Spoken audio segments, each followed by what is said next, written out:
माननीय पूर्व प्रधानमंत्री श्री अटल बिहारी वाजपेयी जी ने जब 2002 के गुजरात के दंगे हुए थे, उस टाइम में माननीय मुख्यमंत्री श्री नरेंद्र मोदी जी गुजरात के मुख्यमंत्री थे। तो उस टाइम में उनकी टिप्पणी थी अटल बिहारी वाजपेयी जी की, क्योंकि लगभग 1.5 महीने तक दंगे होते रह गए थे गुजरात में और नरेंद्र मोदी जी बैठ के तमाशा देख रहे थे। तब भारत रत्न पूर्व प्रधानमंत्री अटल बिहारी वाजपेयी जी ने कहा था कि आप राष्ट्र हित के लिए मुख्यमंत्री की गद्दी को त्याग दें। ये बयान जिसे सारी दुनिया एक सम्मान की नजर से देखती है वाजपेयी जी को, विपक्ष हो या दुनिया का कोई कंट्री हो, जो सम्मान वाजपेयी जी को मिला वो भारत में मैं समझता हूं दूसरे किसी प्रधानमंत्री को नहीं मिला। उन्होंने उनके ऊपर टिप्पणी की थी कि आप राष्ट्र हित के लिए गद्दी को त्याग दें, मुख्यमंत्री की गद्दी को, लेकिन नहीं त्यागा था। तो जो व्यक्ति ये कहते हैं कि माननीय प्रधानमंत्री जी भारत में एक अजूबा प्रधानमंत्री है, अजूबा है। अभी कल एक व्यक्ति कॉल करके मेरे से कह रहा था फोन पे कि 3 साधुओं को मार दिया, 2 या 3 महाराष्ट्र के अंदर। हिंदू साधु की हत्या हो गई, संत की हत्या हो गई। 46 या 56 कंट्रियों का हवाला दे रहा था कि मुस्लिम कंट्रियां हैं। तो यदि एक हिंदू राष्ट्र बन जाएगा तो आपको क्या आपत्ति है? प्रिय मित्रों, मेरे मुंह से सिर्फ गाली निकली उसके लिए, जो नहीं होना चाहिए, लेकिन उसकी भाषा मेरे समझ से परे थी। हिंदू राष्ट्र, आप सब जानते हैं कि जिस हिंदू राष्ट्र की ये लोग कल्पना कर रहे हैं, वो हिंदू मानते किसको हैं? ये बहुत बड़ा प्रश्न है। किसको हिंदू मानते हैं? सदियों से दलितों के ऊपर उन्हें मंदिर में जाने के लिए वंचित किया गया। किसको हिंदू मानते हैं? और यदि हिंदू की बात कर रहे हैं तो अभी जो आसाम के अंदर एनआरसी लागू हुआ था, 19 लाख आदमियों की नागरिकता गई थी। जानते हैं, लगभग 15 लाख उसके अंदर हिंदू की नागरिकता गई थी। और वो व्यक्ति कौन थे? वो व्यक्ति थे यूपी, बिहार, झारखंड के सबसे ज्यादा नागरिकता गई थी। तो अजीब अजीब सी बातें होती हैं। आखिर 3 साधुओं की जो महाराष्ट्र में हत्या हुई, वो कौन सी भीड़ थी और ऐसा क्या मैटर था? ये खुलासा करने के बजाय उसे भी, हालांकि वहां तो कुछ ऐसा नजर नहीं आ रहा, रात में मैंने समाचार के माध्यम से देखा था कि ये अब्बा उड़ी कि ये चोरी करने या डकैती डालने आए थे, उसके बाद भीड़ ने उसकी हत्या कर दी। तो सोचिए आज हमारा देश किस जगह पे खड़ा है। और यह मॉब लिंचिंग की शुरुआत कहां से हुई? कुछ मुसलमानों को मॉब लिंचिंग के तहत उल्टे सीधे प्रचार करके उनकी हत्याएं की गई। तो एक बहुत पुरानी कहावत है, बोए पैर बबूर का तो अंबा कहां से पाए। जो दूसरों के लिए कुआं खोदता है या गड्ढा खूनता है तो उस गड्ढे में स्वयं भी गिरता है। वो चीज हमने महाराष्ट्र में 2 दिन पहले की जो साधु की हत्या हुई है, वो चीज देखने को मिला। ये भीड़, इस तरह का अफवाह किसका उड़ाया हुआ है?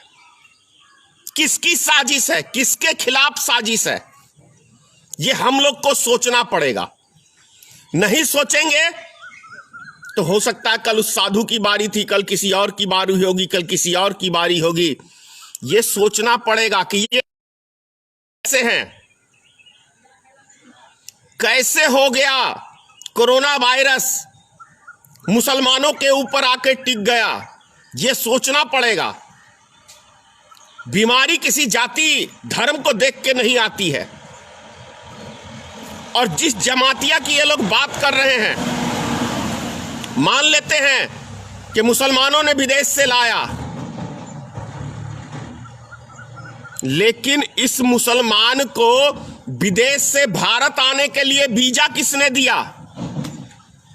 मेरा सबसे बड़ा पॉइंट है कि मुसलमानों को जब पूरे देश के अंदर ये कोरोना वायरस का संकट चल रहा है तो विदेश से अनुमति जो है भारत सरकार के मंत्रालय ने ही वीजा पास किया ना। और जब वीजा इनको दिया गया तो इनकी टेस्टिंग होनी चाहिए थी कि नहीं होनी चाहिए थी? यही भाषा बोलते हैं ना मोदी जी, ये होना चाहिए कि नहीं होना चाहिए, ये होना चाहिए। तो भैया गोबर भक्तों, मैं पूछ रहा हूं आपसे, क्या उनकी टेस्टिंग होनी चाहिए थी कि नहीं होनी चाहिए थी? होनी चाहिए थी। लेकिन ये प्रधानमंत्री जी ने ऐसा नहीं किया, क्योंकि वो चाहते थे कि हमारे देश में यह महामारी फैले। मैं आरोप लगा रहा हूं धनेश्वर महतो, वो चाहते थे कि भारत में हमारे यह महामारी फैले ताकि हमें हिंदू मुसलमान करने का मौका मिल जाए। यदि वो नहीं चाहते तो जितने भी बाहर से नागरिक हमारे देश के अंदर आए विदेशों से, उन नागरिकों की टेस्टिंग होनी चाहिए थी। आज हमारा ये देश इतने बड़े संकट से नहीं गुजर रहा होता। कल मैंने माननीय प्रधानमंत्री नरेंद्र मोदी जी का पुतला दहन किया है, योगी आदित्यनाथ का पुतला दहन किया, नीतीश जी का पुतला दहन किया, और साथ साथ इस देश में जो गोदी मीडिया हम कहते हैं, गोदी मीडिया मतलब आप समझ लीजिए, नाम लेके कह रहा हूं, वैसे समझ में नहीं आता तो इस देश के अमन शांति के दुश्मन News 18, Republic Bharat, Zee News, India TV, News Nation, Aaj Tak, ABP News, ये न्यूज चैनल जो है इतना अफवाह को बढ़ावा देते हैं जिसका कोई लिमिट नहीं है। क्योंकि हर व्यक्ति समाचार रात्रि में देखता है, और वो हिंदुस्तान ही ऐसा मुल्क है, दुनिया के तमाम मुल्क है जो समाचारों को सच्चाई मानते हैं। और वो समाचार में अफवाह का काम कौन करता है? तो ये न्यूज चैनल वाले करते हैं, जो कि इनका कर्तव्य देश के सामने सच्चाई रखना होता है। चाहे वो सत्ताधारी पार्टी हो, चाहे वो विपक्ष हो, या चाहे तमाम सारी जो भी घटनाएं हैं देश की विदेश की, क्योंकि ये नेशनल न्यूज है तो इनका काम होता है देश के सामने सच रखना। लेकिन ये सच नहीं रखते हैं। क्या मोदी जी के फरमान से क्या उन्होंने कहा, क्या उनकी टीम ने कहा? केवल आप कोई भी चैनल इनका उठा के देख लीजिए तो मोदी भक्ति के अलावा 6 साल में आपको कुछ नहीं मिलेगा। तो इस देश को यदि बर्बाद अभी किया है तो वो उसमें न्यूज चैनल का बहुत बड़ा योगदान है, बहुत बड़ा। लोग कहते हैं कि चौथा स्तंभ मीडिया है, नहीं, ये चौथा स्तंभ नहीं है। इस चौथे स्तंभ के अंदर दीमक लग गया है। जैसे दीमक किसी लकड़ी के वस्तु को खोखला कर देता है, पूरे पेड़ को खोखला कर देता है, उसी प्रकार से ये गोदी मीडिया इस देश की शांति को, इस देश की एकता को, इस देश की अखंडता को धीरे धीरे दीमक की तरह ये चाट चुके हैं। और अब इन लोगों के बस में कंट्रोल जैसे रहा नहीं। तो अब ये क्या कर रहे हैं? अब हमारे देश के अंदर पुलिस प्रशासन के द्वारा, जैसे कंस के राज के अंदर बहुत अत्याचार होता था आम जनता के ऊपर, तो उसी प्रकार से एक कंस का राज अभी भारत में कायम है। आम जनता साग सब्जी भी लेने के लिए निकलती है तो उसके ऊपर इनके जो वर्दीधारी गुंडे हैं प्रशासन के, बेतहाशा या तो पैसा वसूली करने का काम कर रहे हैं या निर्दोष व्यक्तियों की गाड़ी जब्त करते हैं, उनका चालान करते हैं बिना मतलब के अंदर, और यदि कुछ नहीं इनके पास मिलता है तो चारों तरफ से लाठी से इनका स्वागत किया जाता है, जैसे लगता है कि ये बहुत बड़े क्रिमिनल, पता नहीं देश में कितना बड़ा ये लोग, आम आदमी जो है, गरीब आदमी जो है आतंकवादी है। बात करते हैं माननीय प्रिय मित्रोगण उत्तर प्रदेश सरकार की। जानते हैं 300 बसें उत्तर प्रदेश सरकार ने वीआईपी के बच्चों को लाने के लिए भेजा है, जिसके अंदर एक वीआईपी बिहार का भी है। एक तरफ नीतीश कुमार कहते हैं कि हम किसी को बिहार में एंट्री नहीं देंगे, लेकिन वहीं पे भारतीय जनता पार्टी का विधायक नवादा का अनिल सिंह, वो अपनी बच्ची को राजस्थान कोटा से बिहार में लाते हैं। तो आप लोग समझ सकते हैं कि इन नेताओं को, ये वीआईपी आदमियों को, इनको अपने बाल बच्चे की जिंदगी कितनी प्रिय है, लेकिन जो हमारे देश का गरीब मजदूर, जिसके वोट से ये सत्ता में आते हैं, सत्ता का सुख भोगते हैं, उनके ऊपर इनको तरस नहीं आ रही है। कोरोना वायरस की ही बात कर लेते हैं। मैं नहीं कह रहा हूं ये बातें जो अब मैं कहूंगा कोरोना वायरस के विषय में, आप लोग जो गोबर भक्त हैं वो उल्टी सीधी कमेंट्स करेंगे, मैं जानता हूं अभी, तो सुन लो भाई।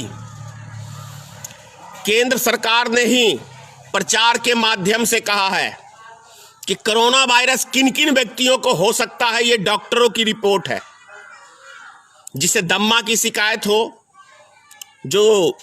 जिसके शरीर में तमाम तरह की बीमारियां हो, उनको कोरोना वायरस सबसे ज्यादा असर करता है। तो ये सोचने का एक छोटा सा प्रश्न मैं दे रहा हूं आपको। जो व्यक्ति 8 घंटा खेत के अंदर फावड़ा चलाते हैं, खेती करते हैं, जो वजनदार काम करते हैं, जो बिल्डिंगों पे मेहनत मजदूरी करते हैं, मकान बनाने का काम करते हैं, उनका बॉडी इतना स्ट्रांग होता है कि जो फिल्मों में देखते हो ना, सलमान खान वगैरह, इनके वो बाप होते हैं, इतनी उनके अंदर ताकत होती है। तो जो चीज किसान मजदूर, वो उनका शरीर स्ट्रांग होता है मेहनत मजदूरी करके। तो सोचने की बात यह है कि जब भारत सरकार ये गाइडलाइन कह रही है कि बीमार आदमियों को ज्यादातर कोरोना वायरस का खतरा है, क्योंकि सांस और फेफड़ा में असर करता है, गले में असर करता है कमजोर आदमियों को, तो इसका साफ मतलब है ना कि गरीब मजदूरों को कोरोना वायरस नहीं के बराबर हो सकता है, नहीं के बराबर। और जब 22 तारीख को 1 महीना परसों हो जाएगा और 1 महीना से कंटिन्यू ये मजदूर सब, चाहे बिहार के हो, चाहे उत्तर प्रदेश के हो, चाहे उत्तराखंड के हो, चाहे झारखंड के हो, उड़ीसा के हो, और क्या कहते हैं आपको बता दूं, नागालैंड से भी काफी सारे मेरे पास कॉल आए, चेन्नई से, कर्नाटक से, बेंगलुरु से, मतलब हिंदुस्तान का कोई कोना नहीं है जहां से मेरे पास लोगों ने संपर्क नहीं किया मदद के लिए। तो ये मजदूर जो आज रूम के अंदर 1 महीने से पैक हैं, अगर इनको 2 टाइम का खाना नहीं मिलेगा तो ये तो वैसे ही बीमार हो जाएंगे ना। किसी भी स्वस्थ व्यक्ति को यदि 4 दिन 5 दिन हम खाना ना दे तो वो व्यक्ति वैसे ही बीमार पड़ जाएगा। तो क्या भारत सरकार की यह मंशा है कि ये गरीब मजदूर प्रवासी जो हैं, सभी राज्यों के जो बाहर फंसे हुए हैं, उन व्यक्तियों के शरीर में बीमारी फैले? क्या इसकी इंतजार में है नरेंद्र मोदी की सरकार? और यदि इसकी इंतजार में नहीं है तो भारत सरकार को चाहिए कि 1 महीना हो गए वो गरीब मजदूर रूम में पैक हुए, उन मजदूरों को चाहिए कि जब 300 बसें उत्तर प्रदेश की सरकार वीआईपी के बच्चों को लाने के लिए भेज सकती है, तो 500 बसें और रेलगाड़ियों की सुविधा केंद्र सरकार को जल्दी गाइडलाइन जारी करनी चाहिए कि इन मजदूरों के अंदर कोई बीमारी नहीं है, इनको इनके घर भेजा जाए। क्या मैं गलत कह रहा हूं माननीय प्रधानमंत्री जी नीतीश कुमार जी?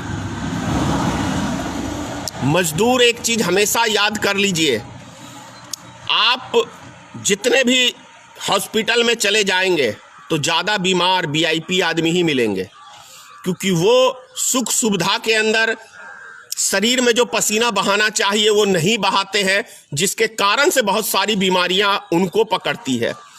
आप अगर 100 मरीज होगा तो 90 मरीज वही मिलेंगे, वीआईपी मिलेंगे, 10% ही कोई मजदूर का बच्चा मिलेगा या मजदूर मिलेगा। तो ये सब चीजें भारत सरकार को सोचनी है, जल्दी से जल्दी सोचे। मैं एक चीज कह रहा हूं आप लोग को, माननीय प्रधानमंत्री जी को, कि माननीय प्रधानमंत्री जी आपने तो बहुत पहले इशारा कर दिया था थाली लोगों का बचवा के आप समर्थन करें। जनता भोली भाली है हमारे देश की, समझ नहीं पाई कि आपका मतलब है कि आपकी थाली से मैं खाना आप लोग का छीनने वाला हूं। तो क्यों ना माननीय प्रधानमंत्री जी, जिनके पेट में आग लगी हुई है आज के टाइम में, वो अपने घरों के बाहर थाली लोटा बजा के अपना आक्रोश प्रकट करें? क्या गलत कह रहा हूं मैं? यदि भारत सरकार ये कह रही है कि हमारे पास खजाने के अंदर पर्याप्त पैसा है, पर्याप्त राशन है, तो क्या आप 1 महीने का राशन उनको, गरीब आदमियों को दे नहीं सकते हैं? खाना नहीं, सिर्फ आप उसको राशन दे दो, पर महीना उनको राशन दे दो, 6 महीने के लिए वो सब लॉकडाउन के अंदर रह जाएंगे, क्या दिक्कत है? बहुत आसान सा तरीका है प्रधानमंत्री जी। और आज से 20 तारीख है, 20 तारीख से आज सरकारी दफ्तर वगैरह खुलेगा, लोग बैंक की ओर जाएंगे, तो आपके पुलिस प्रशासन के लोग उनका लाठी डंडों से स्वागत करने के लिए तैयार भी रहेंगे, क्योंकि आपका कोई भी गाइडलाइन साफ तरीके से नहीं होता है, उसके अंदर बहुत सारे पेच होते हैं। क्योंकि जो फैसले लेते हैं आपको खुद पता नहीं होता है कि मैं जो फैसला ले रहा हूं उससे आम जनता के ऊपर क्या असर पड़ेगा। कभी भी आपका एक डिसीजन कायम नहीं रहा है। आपने बार बार जितने भी आपने फैसले किए उसको इतनी बार बदलाव किया, क्योंकि आप कोई सोच समझ के काम ही नहीं करते हैं, इसीलिए आपको बार बार ही अपना डिसीजन बदलना पड़ता है। तो ये सारी मैटर है। दूसरी चीज बिहार सरकार से है, क्या आप बिहार के मजदूरों को माननीय नीतीश कुमार जी सहायता पहुंचाने में असमर्थ है तो आप इस्तीफा दे दीजिए। आपको कोई राइट नहीं है कि आप मुख्यमंत्री के गद्दी पे बने रहें। प्रधानमंत्री जी, मैं आपसे भी कह रहा हूं, बहुत हो गया, देश की बर्बादी आपने कर दी, आपसे देश नहीं संभलने वाला है, आप भी इस्तीफा दे दें। दिन में 4 सूट बदलने से देश तरक्की में नहीं हो जाएगा। देश को नर्क में ले गए आप, देश को बर्बाद कर दिया आपने। कितने 70 साल पीछे धकेल दिया। जब देश आजाद हुआ था, जैसे कंगला था देश, उसी कंगाली हालत में प्रधानमंत्री जी आप इस देश को ले जा चुके हैं। क्योंकि हम लोग जानते हैं कि जब लॉकडाउन खुलेगा तो किसी के पास कोई पैसा नहीं रहेगा किसी तरह का कारोबार करने के लिए। जो भी पैसा रहेगा वो खा पका जाएंगे। गरीब मजदूर भूखमरी के कगार पे इस देश को आपने लाके खड़ा कर दिया है प्रधानमंत्री जी। तो आपसे देश नहीं संभल रहा है, आप इस्तीफा दे दीजिए।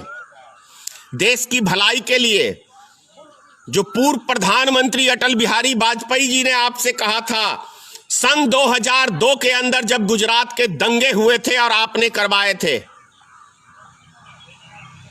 तो यदि देश से प्रेम है प्रधानमंत्री जी, इस देश की जनता से प्रेम है, राष्ट्रभक्ति यदि अंदर है आपके, तो आप इस्तीफा दे दीजिए। आप इस्तीफा दे दीजिए।